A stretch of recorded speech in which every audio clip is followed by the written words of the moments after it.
There's one last look before. This is how I like to spend my me time. It's probably weird.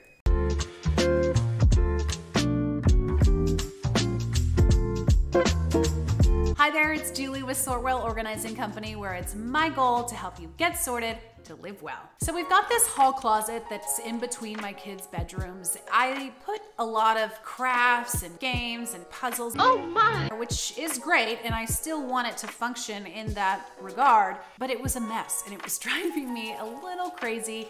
They'd kind of outgrown the system that I had initially put in there. I'm sorry, Papa. So I reevaluated what I wanted that space to look like, and I got going on it one day when they were at school and my husband was away. Does this guy know how to party or what? So I bought just a few things. I'm gonna try to work with what I already have. I don't want this to be like a major overhaul, but I do want to kind of rezone, make it so that my kids can just keep up with it a little bit better. So there's one last look before. So to get started, I just pulled everything out. We want to start with a blank slate. From there, I kind of sorted through what we wanted to keep and what probably needs to go. A lot of that was old craft projects. I'm not a crafty mom myself, so I always have the best intentions. Like, oh, this looks like fun, we'll do this. Well, if it's been sitting in that closet for a year, it's not happening. And honestly, the neighbor kids now know where this is. And they pull it out a lot and things get nuts. I also knew that I wanted to get things like paint and slime making stuff up higher. We have sweet, sweet friends come over and bless their little hearts. The kids pull out the paint and then they start painting in the bedroom. And I walk in there after and My God. it's stress that I don't need in my life. So we need to be able to ask permission before we pull this out. Time to sort all this. Pulling out old crayons, things that are broken.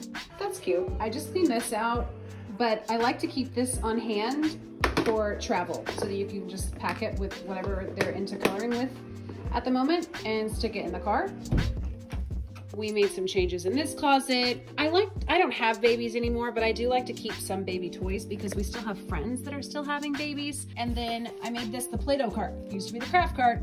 Now it's Play-Doh. They do always bring the Play-Doh to the living room, which I love, but now they can just wheel it in there and we open it up and, you know, there's room to grow because we always get more. But also this lifts out so they can lift the tools out and carry them wherever they want to go. Then I took everything from that craft cart and I divided them up into different bins. Now all the jewelry making supplies are in its own bin, as well as the slime making kit, the paint, the hot glue gun. We're not messing around with that without mommy's supervision. Those are all up higher in the closet and will need to be asked for. I did want to help them get their coloring books and their blank paper and the construction paper and the colored pencils, the markers. Those are all now down low so that they can grab. I loved it the other day because we had some kids over and they pulled a bunch of stuff out and my friend said to me, oh my gosh, that's your new craft closet. They're gonna mess it all up. But I walked back in here a little bit later and they had put everything back, where it went, how it went, and I just felt like that was such a huge victory for me because the kids knew where it all went and they were able to do it themselves. So again, here's a look at what we were dealing with before and now the after. I'm feeling really happy about this new space and I just wanted to share with you guys. So hopefully you found a few ideas, tips that you can utilize in your space as well. Let me know if this video is valuable to you. Go ahead and hit the like and subscribe button. Also comment below. I'd love to hear from you. Until the next time, happy sorting.